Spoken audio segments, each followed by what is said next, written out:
선배 동료 의원 여러분, 서울 강서울 출신 김성태 의원입니다. 한치 앞을 알 수 없습니다. 지난 3일 북한의 6차 핵실험이 있었지만 우리 정부는 그 징후조차 제대로 파악하지 못하고 있었습니다. 북한은 성큼성큼 핵보유국 지위를 확보해가고 있지만 우리 정부는 여전히 손가락만 빨고 있는 신세입니다. 개탄하지 않을 수 없습니다.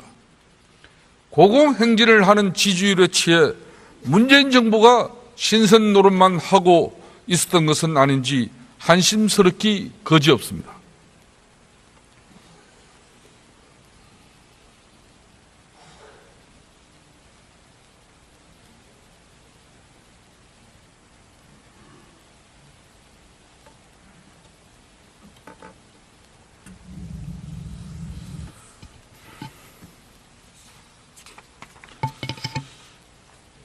예, 총리 앞으로 나와주시죠.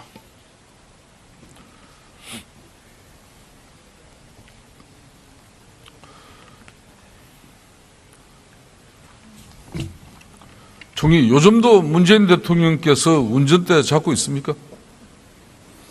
한반도 평화운전자를 자처했는데 예. 운전대를 잡기는 제대로 잡았습니까? 답변 한번 내보세요. 6월에 발표된 한미 공동성명을 보면요. 한국의 주도를 인정한 게 두 군데가 나옵니다. 하나는 한미 연합 방위 능력 제고, 또 하나는 평화통일 환경 조성, 그 두 군데가 나옵니다. 핵 문제에 관해서는 그런 언급이 없습니다. 운전대론이 확대 해석되고 있다라고 저는 생각을 하고요. 이 상황을 한국의 입장에서 최선을 다해서 관리하고자 노력하고 있다, 이 말씀을 드립니다. 자, 총리, 운전대라는 것은 북한의 핵미사일 도발로부터 대한민국 대통령이 주도적인 역할을 통해서 김정은의 저는 미친 강기 어린 내용을 잡아내야 된다는 그런 이야기 아니겠습니까? 그 당시 노무현 정부 때도 동북아 균형자 한다고 했는데 네. 무슨 균형을 그때도 잡았습니까? 한미 동맹만 망쳐놓지 않았습니까? 그러니까 햇볕 정책도 동북아 균형자도 얻은 게 뭡니까? 핵과 미사일입니까? 요 대목에서 한번 총리 한번 답변해 보세요. 예. 지난 9년 동안 햇볕 정책이나 균형자론을 폐기한 정부가 있었습니다. 그걸 건너뛰고 이런 질문을 받는 게 좀 뜻밖인데요. 제가 그걸 지나간 일을 따지고 싶지는 않습니다. 현 정부는 현 상황에서 최선을 다하고 있다, 이 말씀을 드립니다. 그러니까 아무래도 국민들의 운전대 잘못 맡긴 것 같아요.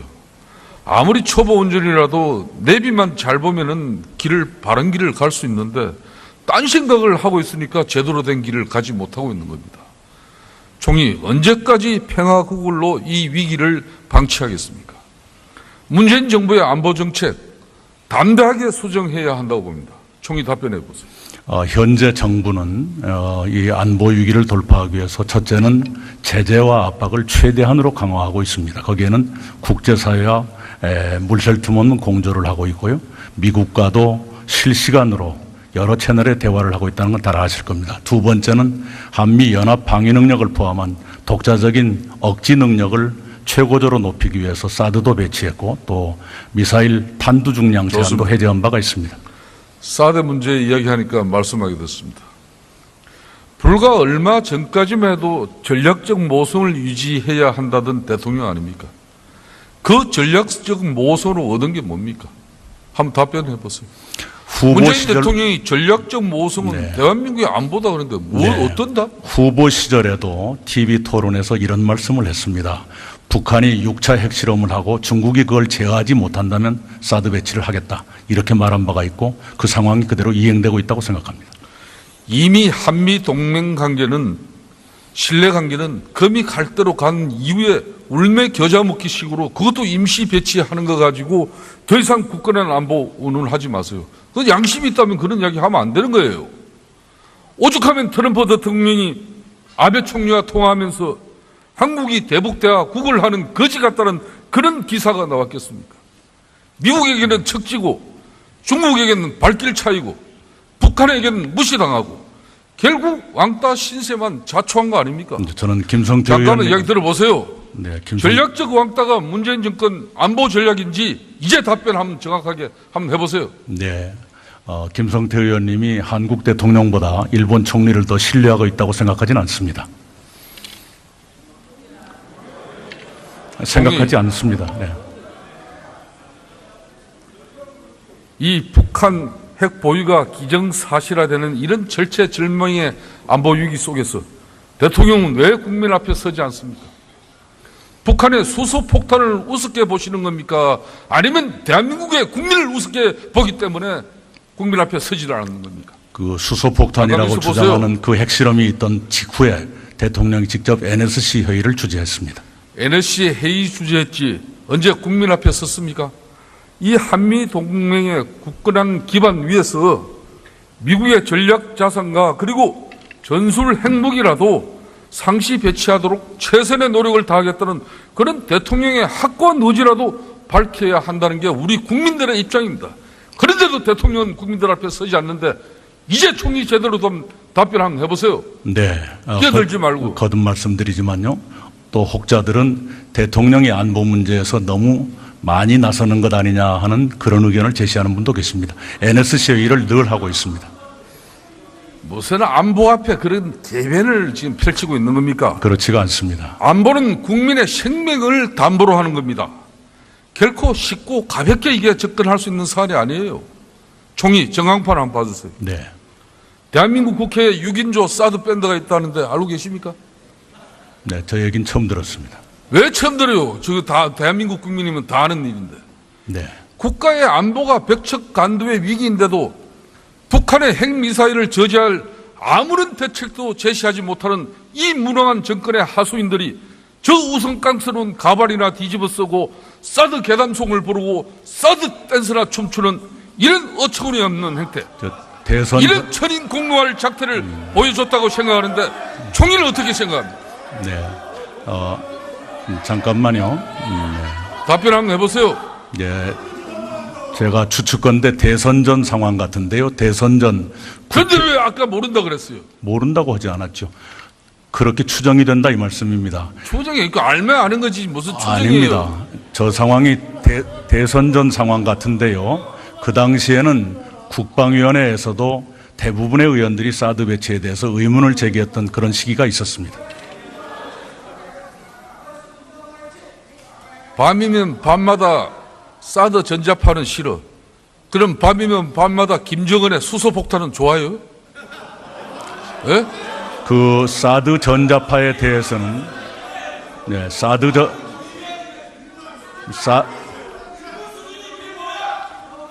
이건 나라의 안보를 조롱하는 일입니다. 제 답변할 시간을 주시기 바랍니다. 사드 전자파 불안에 대해서는 정부가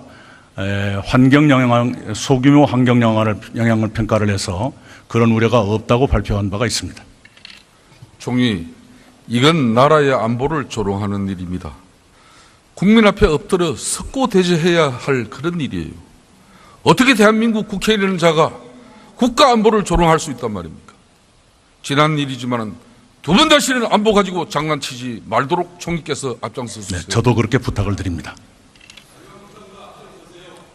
총리, 예. 지난 8월 25일 민주당 워크숍에서 네. 나온 언론 장악 업무 문건입니다. 공영방송을 찍어내고 또 공영방송을 장악하려는 시나리오를 완벽하게 준비하였습니다. KBS, MBC 야당 측 그런 이사 개인비리 부각시키고 또 시민단체로 압박하겠다. 맹색이 대한민국 집권당이 이런 엄습한 이런 업무나 꾸미는 그런 정당입니까? 방송사 구성원 중심의 사장 퇴진운동 전개하고 그리고 촛불 집회 검토하겠다. 그럼 민주당이 이전부터도 촛불 집회 배후 조정하고 공작이나 하는 그런 집단이었습니까? 답변 한번 해보세요. 네, 당의 실무자가 작성한 문서였다고 보도를 통해서 알고 있습니다. 당의 실무자가 정권을 대표한다고 생각하지 않습니다. 과연 이 적폐 청산 총리 공화국의 총리 답변 같습니다. 이게 공식 문건이 아니다. 실무자가 작성한 거다. 그러면은 그날 그 자리에 총리 참석하셨죠? 그 워크숍에 토론 분임토의에서 그게 제시됐다고 들었습니다만 참여를 하신 거 아닙니까? 아닙니다. 그게 끝나고 난 뒤에 만찬회를 제가 참석했습니다. 그걸 해명이라고 하는 겁니까? 사실이니까요. 이게 무슨 문준영 제보 조작 사건입니까? 그런 식으로 꼬리 자르기 하고 넘어갈 일이 아니라는 거. 한번 여러분이 잘 아시지 진상조사를 하실 않습니까? 겁니다. 예. 언론 장악 문건은 언론 자유를 침해한 중대범죄입니다. 집권당 워크숍이 그것을 조직적으로 실천하기 위한 사전 모의가 되어버린 거예요. 정권이 나서서 공영방송을 장악하고 길들이는 이런 업무를 꾸몄다면 이거야말로 국정조사를 통해서 명백히 밝혀야 한다고 생각하는데 총리는 어떻게 생각하는지 답변합니다. 네, 국정조사 국회가 합의해 주시면 협조할 용의가 있습니다. 좋습니다. 총리도 아까 참석했고 또 청와대 김수현 사회수석도 참여하신 거 알고 계시죠? 제가 처음 듣습니다. 왜 처음 듣습니까? 다 아시는 내용을 가지고. 아니 그걸 제가 어떻게 다 정기국회 워크숍 한다면서 청와대는 왜 그 자리에 낀 겁니까? 당정청이 모여서 언론 장악 모의하려고 한 거 아닙니까? 방송사 노조의 사장 퇴진운동 전개, 시민사회단체 퇴진운동 전개, 야당 측 이사들 퇴진한다. 이게 우연입니까? 그 어느 것 하나 빠지지 않고 착착 지금 맞아 들어가고 있는 거예요. 정말 총리께서도 언론인 출신이니까 잘 아실 건데 정권의 입맛에 맞지 않는다고 이렇게 언론을 때려잡아도 되는 겁니까? 그리고 이런 식으로 민주주의 후퇴하는 게 과연 촛불 민심을 받던 문재인 정권입니까? 답변 한번 해보세요. 네, 언론은 장악될 수도 없고 장악되어서도 안 됩니다. 언론이 어떻게 장악될 수 있겠습니까? 오히려 그걸 시도한 그런 과거가 있다면 청산돼야 한다고 생각합니다. 총리, 안보는 무능, 정책은 포퓰리즘. 문재인 정부를 이렇게 한마디로 정의하자면은 이렇게 정의할 수 있을 것 같은데 어떻게 보십니까? 네, 규정의 자유는 있습니다. 그러나 저는 그렇게 생각하지 않습니다. 탈원전, 문재인 케어, 건강보험 보장성 확대, 400 월급 인상, 기초연금 인상, 최저임금 인상, 그리고 비정규 제로. 대통령 말 한마디 되면 안 되는 게 없습니다. 일단 쓰고 보자는 연로족이 따로 없습니다. 나라 국간이 그들 나든 말든 캐세라 세라가 따로 없습니다. 고용노동부는 방송장악부, 산업자원부는 신고리 철거부, 국방부는 사드 임시배치부. 절차도 논의도 필요 없습니다. 이건 내용을 떠나서 절차적 민주주의마저 훼손한 행위라고 보고 있는데 대통령이 무슨 산타클로스 할배라도 됩니까? 이건 입만 뻥끗하면은 몇 조에서 수십 조를 풀고 있으니 자신들이 감당하지도 못하면서 이래도 되는 것인지 총리 한번 답변 한번 해보세요. 예, 우선 탈원전은요, 대선 때 5개 주요 정당 가운데 4개 정당 후보가 공약을 했습니다. 그리고 복지정책 중에 아동수당 신설, 기초연금 인상, 부양의무제 폐지 5개 정당 모두 공약을 했습니다. 문재인 정권이야말로 최순실 국정농단의 가장 큰 수혜자입니다. 이런 식으로 선심성 인기 영합적 포퓰리즘을 남발 해서는 안 된다는 거 명심하십시오. 최순실 국정농단에 큰 짐을 떠안은 것을 저희들도 불행으로 생각합니다. 어떻게 수혜자일 수가 있겠습니까?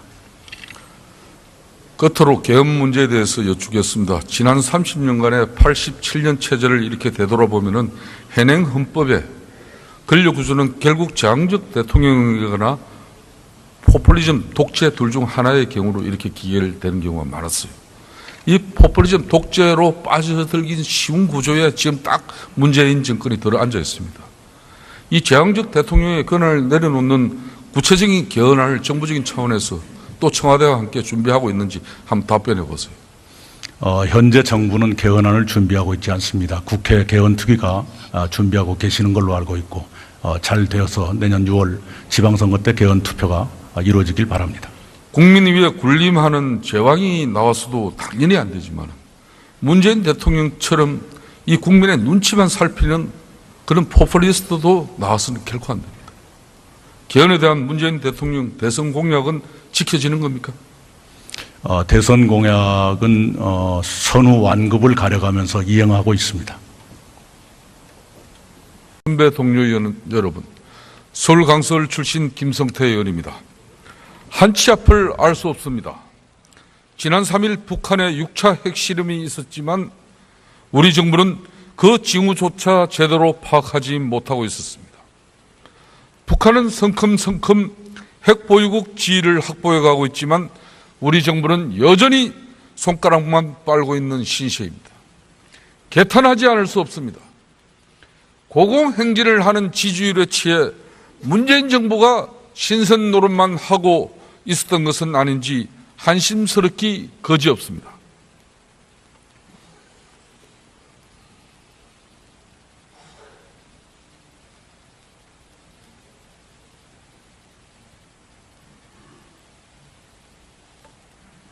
하고 있고요.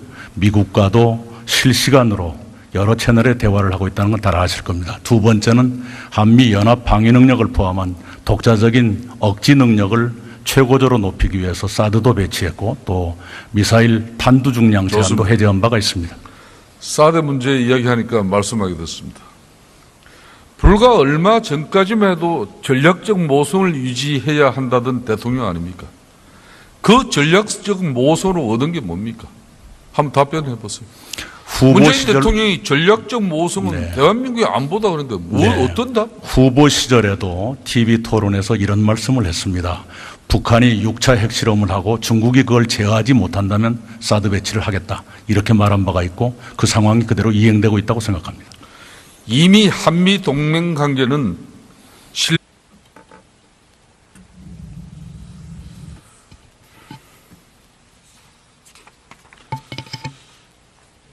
예, 총리 앞으로 나와주시죠.